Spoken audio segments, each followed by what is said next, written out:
What's up, man? How you doing? For a second, I was looking at the picture and I went, wow, is Ayron wearing a blonde wig?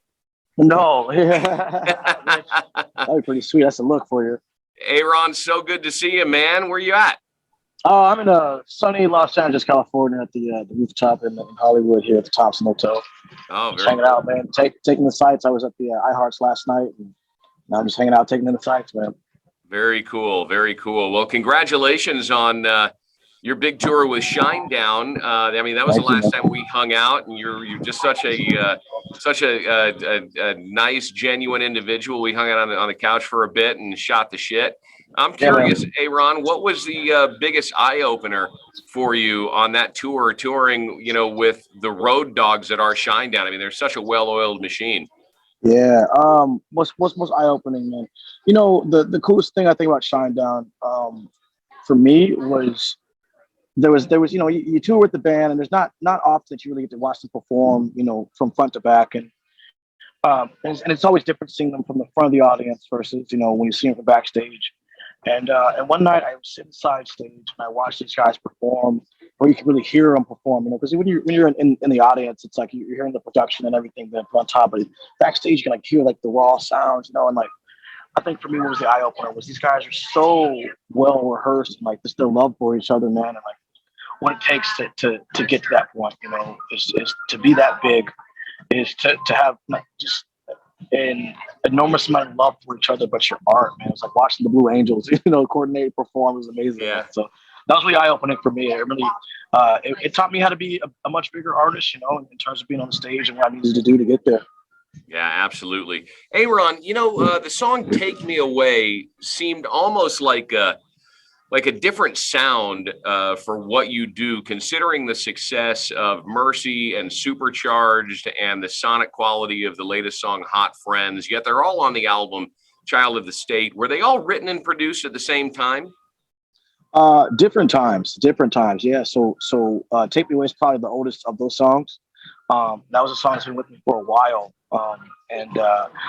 That was kind of one of the first songs that got me to the door with the label. Actually, that was one of the songs we brought to them, and it was already kind of already said and done. And so sonically, what you're hearing there and "Take Me Away" is I think a rawer form of myself, and it's a lot more unhinged. I think. That was really kind of when I thought about the grunge sound, that was what I was trying to put on the record. Yeah.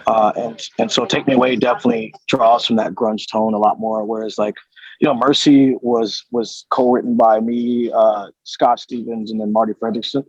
Okay. And that captivated a little more of the classic rock sound, and so, just these different points of my career, you're watching these different stages of growth, and I think the latter two songs that you're capturing me in a more current stage, and as of right now, the sound that I have even now is different from the tone that you heard even then. So. Yeah, tell me about working with Marty Friedman. It's interesting that you're the second person I've spoken to in the past week and a half that have mentioned working with Marty. How much influence did he have on bringing out the hooks, or maybe offering suggestive or some feedback, constructive criticism on how to maybe do a little bit of reorganization to bring out the hooks and to bring out the melody in these songs? Marty is I call him the Dr. Dre of rock and roll, man. He's the guy you call to fix the record, man. So Marty was highly influential, man. Especially with Mercy. We got in the room. That song was literally written in hours, 2 days of work, maybe 3 hours each, 4 hours each. Yeah. And it was done. It was solid and finished. And we had some more tweaks and stuff, but Marty has such an eclectic array of experience from front to back. He's worked with everybody from Dr. Dre to Aerosmith to, you name it, man, in country and rock and hip hop and all that. So for him, it's he's this encyclopedia of knowledge that, whenever you're trying to go for, he knows that, which was great. And then Scott Stevens is a juggernaut in rock and roll, written, many number one hits, top 10 Billboard hits in hard rock and in mainstream rock and roll, man. So having those two in the room, and then myself, bringing my experience as well to the table, it created this kind of a conglomerate that really doesn't. I couldn't really put words to. You know what I'm saying? We're talking so many different genres that are kind of coming together to create this new sound that we have going on, and I think that's what Mercy was a preview of. Do you think it's true that the best songs that a musician tends to come up with almost write themselves? They come out really, really quick. It's the songs that offer the most tension, where you almost seem to be fighting with the song, that don't really kind of hit the mark.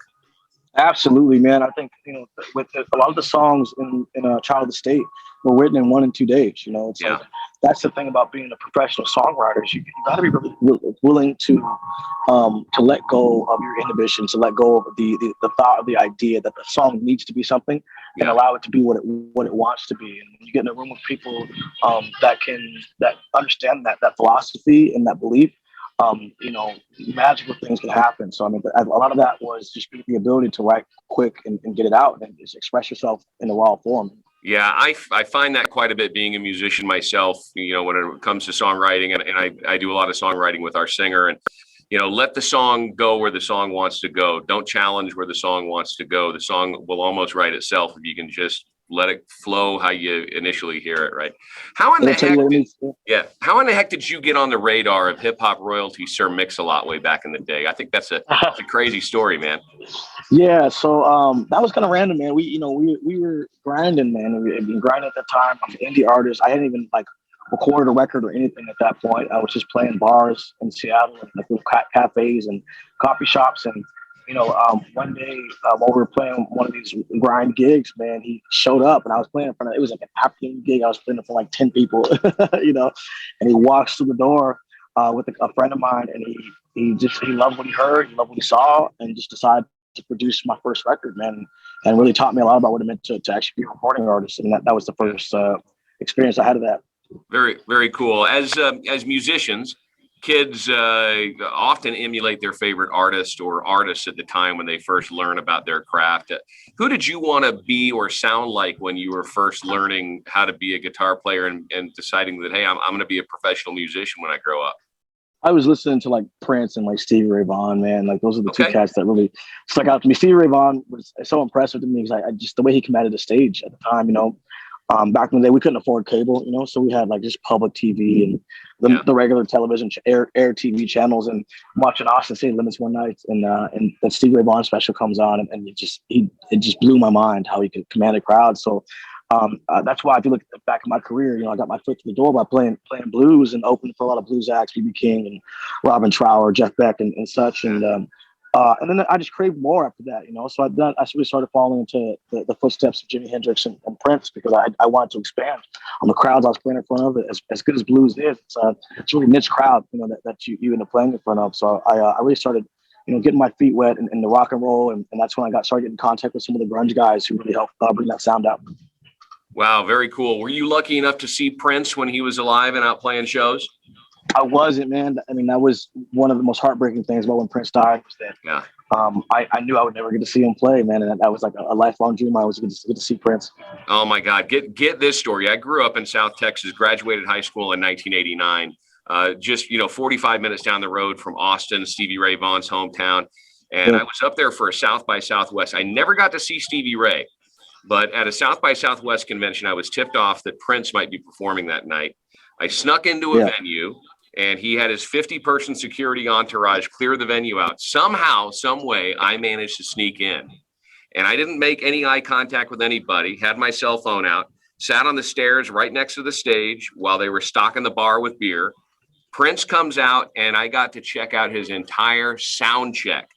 And the way that this guy mastered his musicians, he would jump off the stage and run out to the soundboard middle of the song and say, okay, third horn from the left, or baritone sax or whatever. Hey, you're a split second off here. You need to jump in here.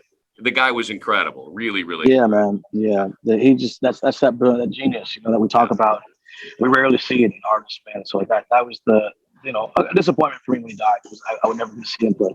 I was very, very lucky. I didn't get to see the actual show because security came back in after sound check, and then I was spotted and I quickly ran. I was worried about being killed or lynched. Let's switch subjects really quick. I'm thinking back to that blurry Saturday night, and I want to talk about Big Sexy, who I was afraid wasn't going to be able to make the bus call after randomly ending up at our neighborhood bar and then on my couch for a while that night here in Reno, Nevada. He eventually made it, didn't he? Yeah, he made it, man. Yeah, he made Okay. it. So Barrett Martin, legendary drummer for the Screaming Trees, was on drums for the album. Big Sexy's out on the road with you. He's a killer drummer, man. Is he now a full-fledged member of the band? Are you thinking about when it comes time to write a new record, will he be doing the record with you, or is that still yet to be decided? You know, that stuff that's kind of still in the air. And these guys are still really new to the project. Sure. And I love them on the road. I've yet to see what they can do in the studio, you know, and so those things are still kind of getting figured out. I love his energy, and you know, he came into this not really knowing rock and roll. So a lot of what he's learned so far has been on the fly, and learning teaching him how to be almost pull back, you know, because he's such a talented dude. He has so many different things he can play. And I literally, the way I described to him on how to play rock, I was like, all that stuff you do half of that, you know, and you got it, you know, because he's so talented, you know. So, you know, it's my hope, my dream that at some point I can get some of these guys on the record. But as of right now, you know, it's still kind of in the air. Okay, I hear that. The summer takes you to Europe, up north to Canada. Any places on your personal wish list that you haven't gone to yet that you'd like to try and visit? Toronto is a big one. I've yet to be to hang out in Toronto. Or see Toronto, and really all of Canada, man. You know, I grew up in Seattle, and so Canadians are very familiar to us. You know, with just having Vancouver right across the border there. I spent some time in Winnipeg, and you know, I really do love Canada. I'm just really happy just to be back in Canada and see my fans out there. You know. Okay, very, very cool. Do you get more joy out of creating new stuff in the studio or playing live, or is that tough to answer? It's hard to answer, I think, for me, man. The two different processes, and I enjoy both of them differently. You know, like playing live is kind of a different mindset. Although, you know, working in the studio does translate. I always feel like I'm a better artist live when I've come out of the studio because I have to listen to myself more. You know, so they do kind of translate to each other. But I would say that I enjoy both processes very differently. You know, it's like painting versus going, you know, showing your stuff, man, going to an art gallery. You know, yeah, for sure. So anybody who's checking out this video interview right now, who is a fan of the music and have not seen you, Ayron, and the band play live, it just really takes it to another level. You guys are one of the best live bands I think I've seen in about a decade, man. So congratulations on that. You really captured some energy out there. For whatever reason, I like to talk about food in interviews. Some of the fans of the channel here get annoyed with my talking about food, probably because I'm a self-proclaimed foodie. But I'm curious about you. Is there a food that everybody seems to love, but you just can't stand? A food that everybody loves, but I can't stand. Oh, that's a good question. I've not thought about this before. Let me think about that for a second. A food that everybody loves, but I can't stand. I don't think there is one, man. I think I'm pretty, you know, like I'm that guy that's just like the bandwagon. I'm like, oh, that's great. Sounds good to me. You know? Okay. I hate pumpernickel, though. I can tell you that. Pumpernickel? I hate pumpernickel. I know that's random, but people like, you know, people like pumpernickel bread. Okay, so you've never had a sausage sandwich with dill pickles on pumpernickel bread.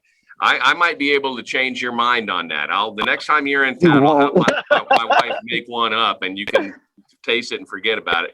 Okay, conversely, something that most people hate, but you actually love from a food perspective. So something most people hate, so I actually love from a food perspective. Oh, anchovies. Anchovies.